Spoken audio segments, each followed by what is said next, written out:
there are some new ideas that were nurtured in the 1990s in particular about privilege and matrices of oppression that are training young people to do a couple things that I think is very bad for them and for society.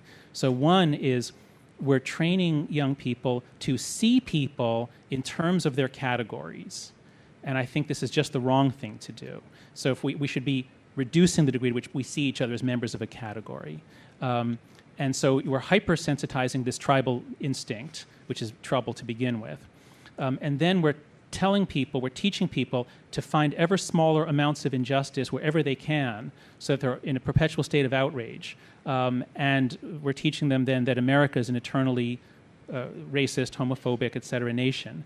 Now, it's never perfect, but boy, are things getting better. Decade by decade, things are getting amazingly better. But many young people don't seem to know that because they're taught that the racism and the other problems are so deep.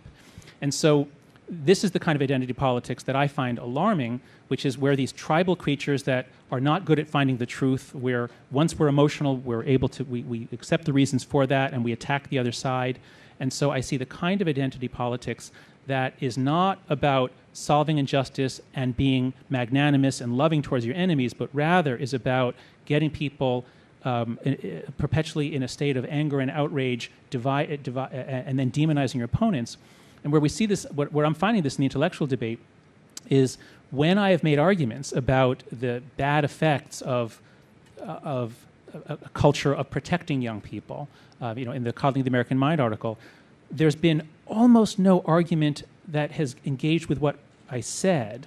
Most of the argument online has been, oh, well, you're a white male. Of course, you're protecting your privilege. In other words, identity politics has become a way that young people are taught to not engage in arguments where you can win or lose. It's a way of invalidating your opponent by linking them usually to racism. So Mark Lilla had this really powerful essay in the New York Times, and one of his Columbia colleagues wrote right back in some major journal, I can't remember how she put it, but she basically linked him to the, you take off his, basically he's a KKK, he's like something, and as he says, this is a slur, not an argument.